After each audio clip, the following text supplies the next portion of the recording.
first live of Creative Money Mornings. I'm going to be doing this every day from now until the end of June. And I'm going to start with this little kind of Q&A one that I'm just doing on my mobile phone and my cell phone right now. And then it's going to, the quality is going to slowly improve. The reason I'm doing it on my phone right now is because my laptop's out for repair and I wanted to do one anyway, even though my laptop's not here. Because, and this is one of the things I would say to people, that whatever camera you have available on you right now is still the best camera to use to create content. I don't have my laptop and the whole setup ready for the live, which I am getting ready for. I've got the Blue Yeti mic and I'm gonna have a proper live setup, but right now I don't, I just have the phone. So I'm gonna do it with the phone anyway. So thank you for joining, and thank you for joining this live call, this first live Q&A, and I'm going to keep doing them as long as you keep enjoying them.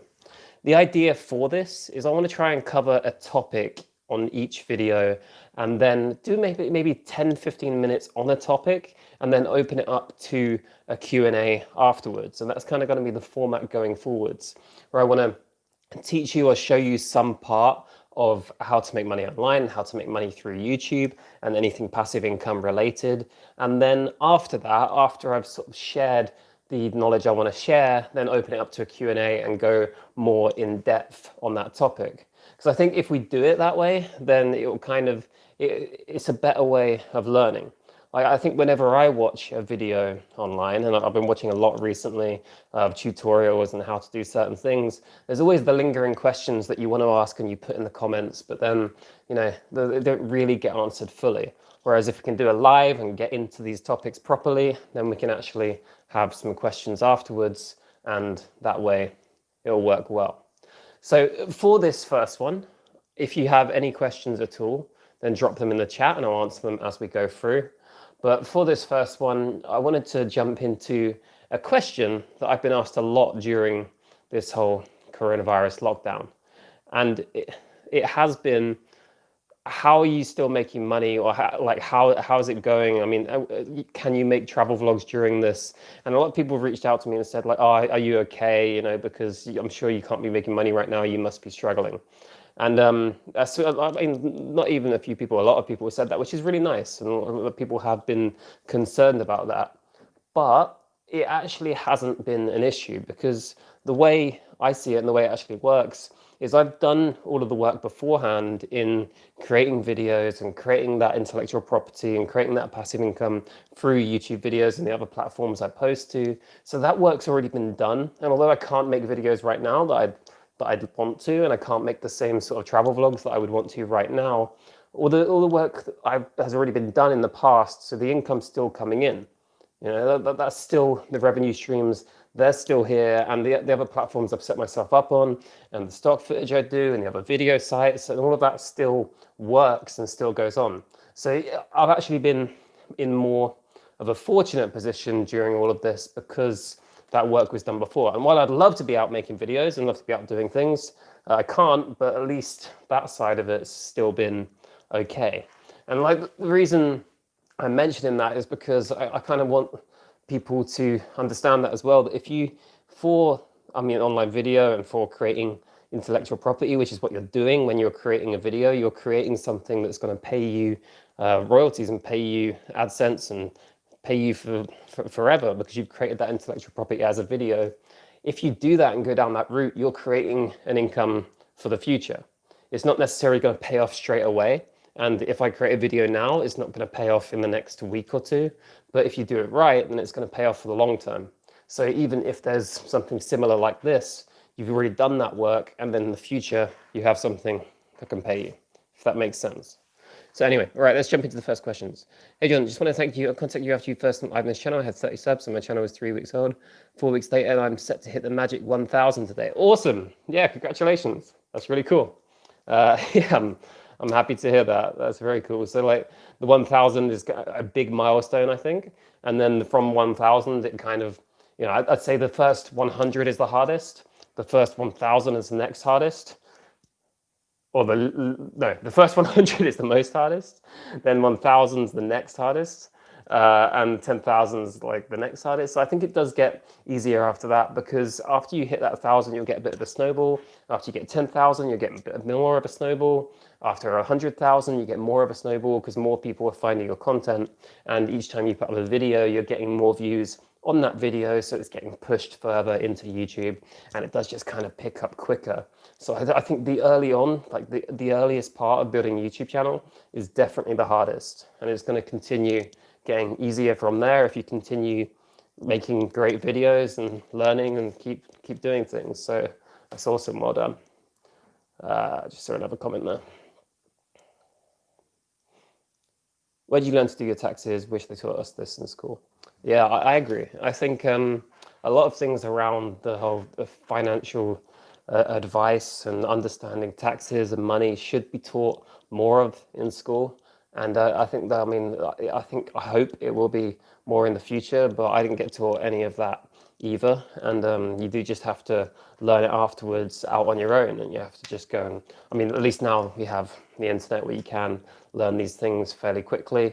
But yeah, I think they should be taught more in school, and I learned that way, just by searching how to do things and what to do. And I would say it's just one of those things that you've got to learn.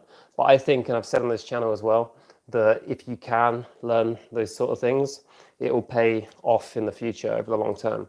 It will definitely pay off to learn that and to understand it, because that's less money you're going to lose in taxes, and that's less money you're going to lose over the long term, which will make you money in the long term.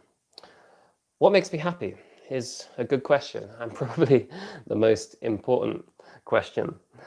For me, right now, what's been making me happy is just very simple things, like going out for a run, eating nice food, being around family. It's been very basic and simple, because that's what we have available, and it has gone back to those sort of base things that really make you happy.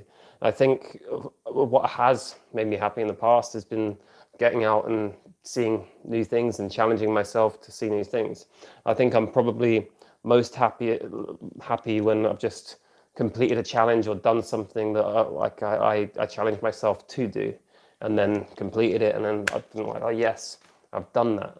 And I think I'm least happy when I don't get to do those things, when I try and not fail at something, because at least if you try and fail, it's fine. I think I'm least happy when I sort of say I'll do something and then don't end up doing it.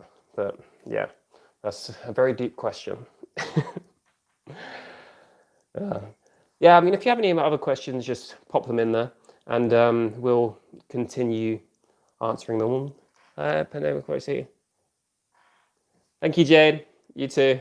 Yeah, I'm glad to see you on this channel as well. And yeah, I'm going to continue making more videos like this. And as it opens up and as we're able to, I'm also going to be making some bigger like travel vlogs and bigger edits and more highly produced stuff on the Life of George channel as well. So I'm going to be continuing doing like the more lives here and stuff about the background of YouTube and about finance and all that stuff on this channel. But then on the Life of George channel, I'm still going to be making those vlogs and still making videos about my life. And as soon as I'm able to, i.e. once I've got the laptop back, I've got a few videos that are almost ready to be put up there as well. I kind of want to make that like, I basically don't want to make that about the tutorial or money side. I want to keep that just as the like cool things I get to do and about my actual life. And this is more about the, the background of what's going on. We're also doing stock picking, only high, sorry, so the typo. Are you also doing stock picking or highly diversified ETFs? Both. And I think I should go into this more in another video, but I can cover it kind of briefly here. So for the last few years, I have been diversifying into different funds. So basically monthly, I've been paying in like £50, £100 per month into different funds that track different markets and segments of the market. So without, not financial advice and all that, it was like UK, US, Japan, and sustainable energy. But anyway, I was just tracking funds, putting money into that, and then I've kind of taken the view more recently that that's probably not a great strategy over the next 2 or 3 years, because it seems as if it's going to be going sideways for quite a while generally. I mean, I know there's been a massive bull run in the markets more recently as everyone's come out of recovery, and it depends on what your stance is in that. It's a game of opinions, but I mean, it's more likely to take a downturn and then recover, and it could be all over the place for a while. So I've also tried to change from just those funds into some individual stocks. And I mean, it's definitely worth an actual proper video, or maybe a whole live to discuss that and get into it, because I think it's very difficult to answer just from that. But as an answer to your question, yes, I also am picking individual stocks and other assets such as gold right now as well. Yeah. Transparent. Sorry, I should actually read these out loud. I always love your travel vlogs, but your transparent honesty with money and YouTube is admirable, relatable, and motivating. Perfectly timing with a lot of us. Yeah, thank you. No, I try to be as well. Like I realize right now is a time where a lot of people will be thinking about going out on their own as well if they haven't done already, because I think this whole situation has sort of forced a lot of people to be confronted with their mortality in a way, but also be confronted with, what do I actually want to do with my time? What do I want to do in the future? And I think for a lot of people, if they've had the idea to get out and create content and start a YouTube channel or start doing anything for themselves, this could be a great motivator to do that. Because we've all kind of had, I mean, not everyone, obviously some people have still been working, but a lot of people have had a big period of time off where they've started to think about, maybe what else can I do? Or what would I like to be doing with my time? How can I have more free time? And that's how it started for me as well. Like 6 years ago, 2014, I was in a job I didn't particularly enjoy. And I had 3 weeks out of that job because I tore my ACL, the ligament in my knee, and I had like a couple weeks in bed, and I really laid up doing the physio and recovery and everything. And I really didn't want to go back to work. I didn't want to go back. And I was like, why am I doing this? What can I do instead? You know, I started watching a lot of YouTube videos of people traveling, and I'd already traveled a bit before. And I was like, I want to do that. And I figured out that I wanted to do that. Didn't work for a while. I had to save up for a few months to travel. Had to then spend a year traveling, where it didn't really work out for me at all. But I kind of decided at that point that that was what I wanted to do. And it was only because I had that time to stop and think about it and consider what I actually want to do for the future that it made me sort of have a reset. And I think kind of maybe that's where some people are right now. So I also wanted to make this channel to help with that. What percentage of your travels are self-funded versus sponsored gifted trips? I would say more and more. I always try and do the self-funded, and most of the time it's self-funded. I would say actually my YouTube channel doesn't really reflect that, because most of the time, let's say I've been traveling continuously for 5 years before this. Most of the time that was always me paying for myself and staying in Airbnbs or hotels or hostels, mostly Airbnbs. But then when I was doing that, and when I was spending like a month in a place or a few weeks in a place, that was usually when I was catching up on the editing for the sponsored and gifted trips. So a lot of the videos that I'm putting out are more from sponsored gifted trips, because you have you have an obligation to put out the videos. And then I kind of got into an issue where I wanted to create new videos, but I still had all of these videos left over to edit. So I probably spent more time funding it myself, but there are more videos of the sponsored trips on my channel, if that makes sense. And I kind of want to get more to just doing only self-funded trips, because then you have that creative freedom. You have that freedom to make only what you want to make and create the videos you want to make and create and make it in exactly the way that I want to make it. And that kind of, it feels more motivating to me. So I'm definitely going to be doing more of that in the future, and as few sponsored trips as possible. Even last year, the only sponsored trips I did really were ones that I really wanted to do and places I hadn't been to, because that was the only reason I took it. But there's still a like a contractual obligation to those places to get those videos out within a certain time. Have you considered writing a book or two? Yeah, actually, it was one of my initial plans when I started this 5 years ago. I was like, you know what I'm going to do? I'm going to travel for 5 years and keep writing down memoirs and memos, and then have a book ready for after 5 years of how I traveled continuously for 5 years, and like this is what happened to me and all my adventures and stuff. And then I kind of had that classic thing where it got to the end of 5 years and I was like, oh, that's not interesting enough. I don't think there's enough there to write a book yet. Do I have enough experience to write a book? And I know that's like a self-limiting belief. I probably could, but I have other priorities right now. But in the future, I would definitely like to write a book, not even necessarily just about my own experience, but also just a book in general that can tell the idea of someone that, I don't know, an idea of the stories that happen to you when you travel, like the silly, embarrassing things, combined with like the journey of starting to travel and all of that. I'd love to write that eventually. So that is an idea, but it's not something I'm working on right now. But yeah, no, I would like to. I don't know. Hit me with more questions. This is fun.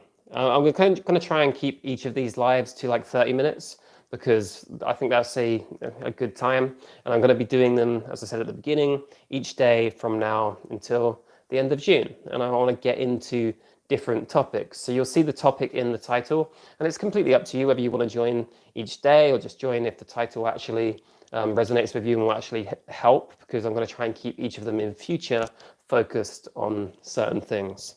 So I think you'll see that from tomorrow and then from each day in June. Okay, top 3 income sources this month. Okay, let me think back on it. One was a sponsored video I did on the Life of George channel for last month. I think you can go and find it on there. YouTube AdSense was still okay for. I did a breakdown of my AdSense for different months on the beginning of this show. Some on this channel, but also on another video back on the Life of George channel, and that's still been good for this month. It hasn't really. I mean, it's dipped a little bit during all of this, but not as dramatically as you might expect. And then it's tough because basically, like one of the things I'm going to talk about more on this is besides that, I just have a lot of individual paychecks. So I guess besides that, I would say the third one is just other, because there's other video sites that will do like more smaller payments and stock footage and all of that. They will come through in individual payments. So like other video sites, I guess, would be the third one. Good question though. What keeps you motivated when you don't feel like adulting? What habits have you implemented to provide structure to your self-employment? You know, for when I don't feel like adulting, it's a good question. Like, what do I do when I just want to be a kid and do nothing?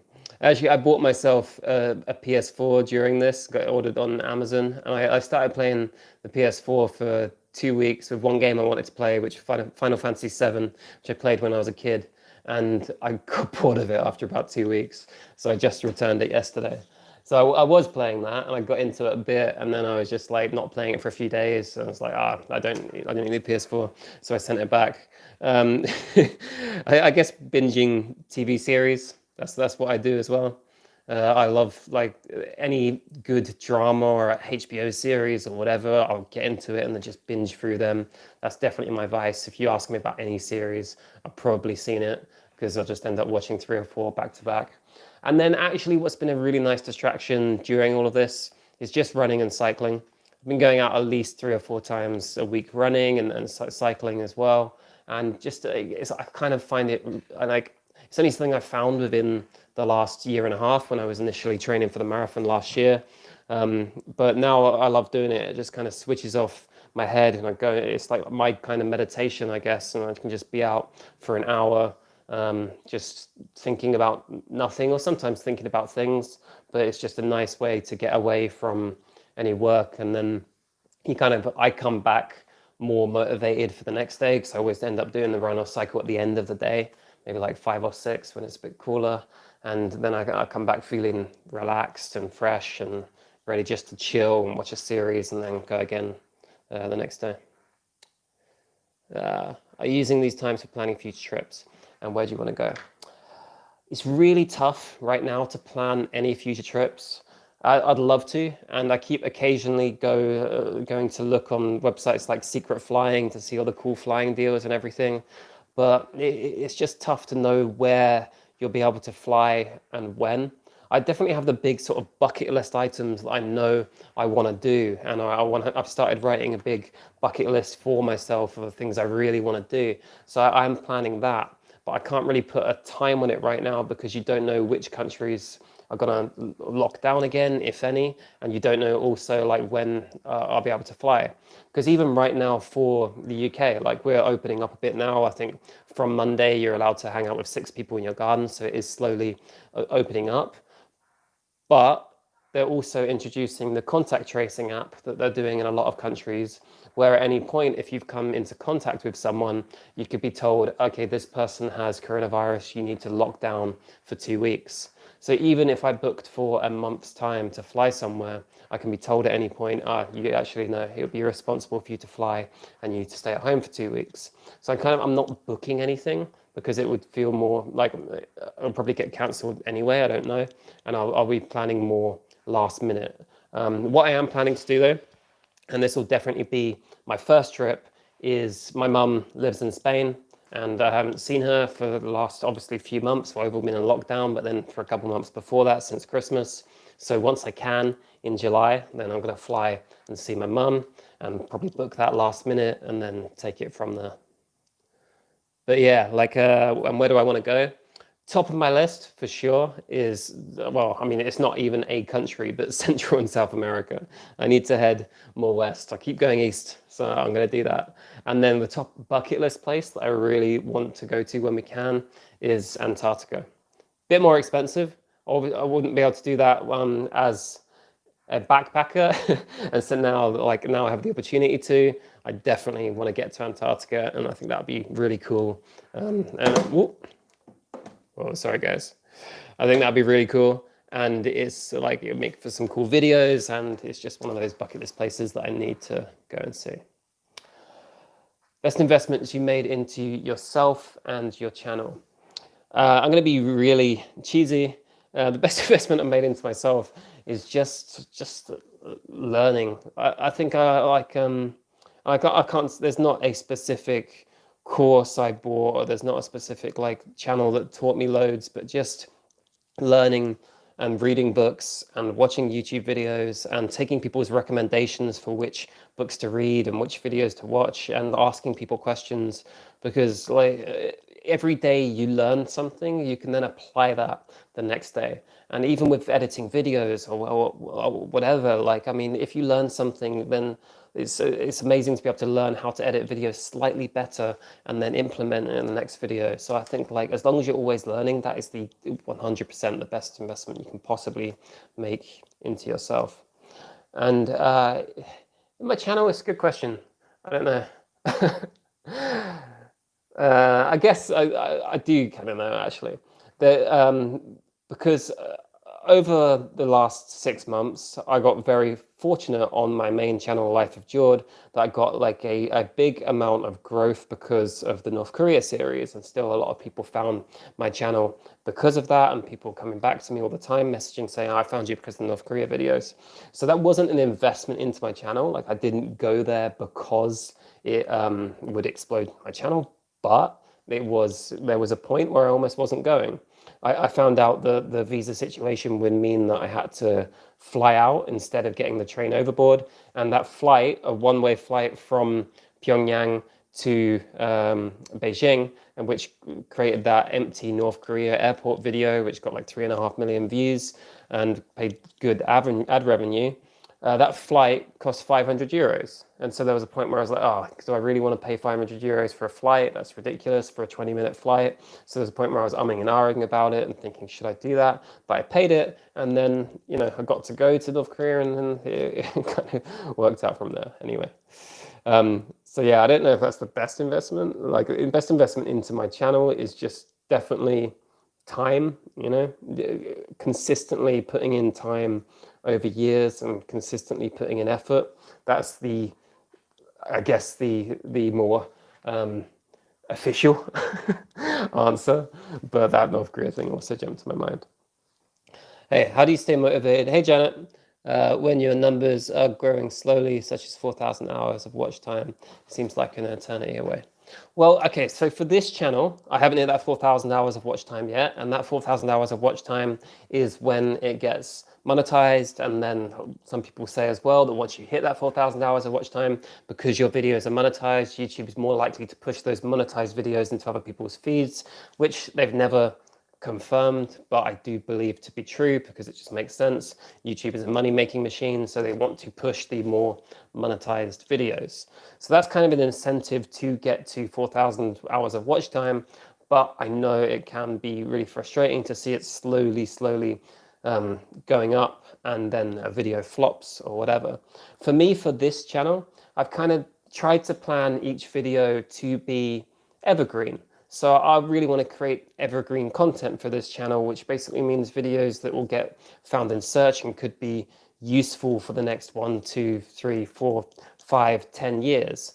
And the reason why I think that helps me stay motivated is because even if it's getting no views now and that watch time isn't increasing now, I know I've created a video that could be getting found and working for me in a year's time, in 2 years' time, and could be making ad revenue for me in a year's time or 2 years' time. So just by doing that work now, you're planting seeds for the future. And that's why I don't worry too much about the watch time, because I know that'll come eventually.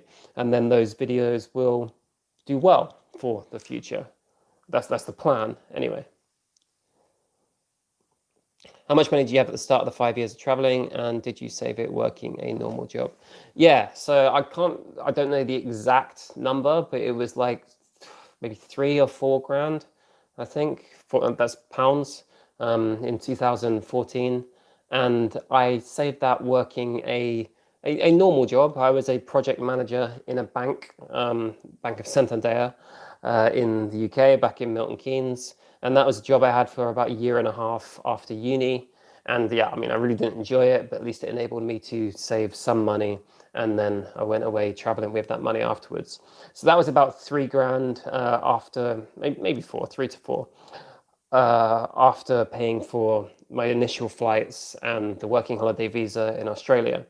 And I did like 9 months of travel on that, spending about 20 quid a day, maybe. Don't know if that maths works out, but something like that, 15, 20 quid a day, until I was down into my overdraft, had no money left, and then went to Australia on the working holiday visa that I'd already paid for as a backup.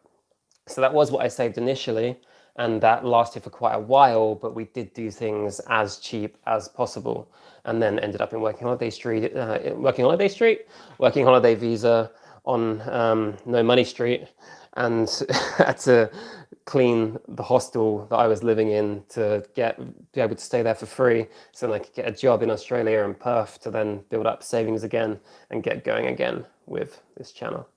So yeah, that's what I started with, and I just saved up for like, I don't know, 9 months, and then used that to go away traveling. Love to see where you're staying in the local area, be even just snapshots, but nothing that's too personal, a bit of a local travel vlog. Yeah, cool. So yeah, I've shown a little bit in a couple of videos, showed you where I live and some of the countryside that I've got to see, but I think I'm going to do more of that, because I kind of did a timestamp at the beginning of this whole lockdown, where I showed you what lockdown is like here in the UK. And I do want to do that again to show how it opens up and as it is opening up. So I think it's an important part of my life, and it's an important part of history as well. that I feel like it's important to show that. So I'm definitely going to do another video from here for sure before I get back to all the traveling. I'm going to like show you what it's been like being locked down in UK. Yeah, guys, this has been fun. Actually, I'm going to enjoy making more videos like this. Like I said at the beginning, I'm going to make each video kind of on a topic, or I mean a subject around YouTube, around making money online, around stocks and investing, because that's something that's getting a load of interest right now. It's something I've been doing for the last couple of years, but for the last month especially, I think a lot of people have kind of entered that space of thinking about how they should invest their money, which is really interesting. You know, it's a time when there's massive economic troubles probably around the world, and yet loads of people are jumping into the stock market right now and jumping into investing. So it's going to be interesting to see how that plays out, and I would like to kind of talk more about that as well. But I mean, if you have any suggestions for what I do kind of have an idea of the videos I want to make and the type of topics I want to cover. If you have any suggestions about what you're more interested in finding out about and what I haven't covered, I mean, maybe well enough up to this point, and what you'd like to know more about and how it works, then leave it in the comments and let me know, because I do want to make things that actually help, and I want to make things that you know the answers to, which is why I want to do these live videos with a 10-15 minutes breakdown of how I'm doing something, and then opening up to a 10-15 minutes Q&A. So the format of the live video will be a sort of a structure like that, where I go through what I'm doing, maybe as a kind of a video lesson, and then leave it open to questions, and we can get into it kind of like a workshop kind of thing.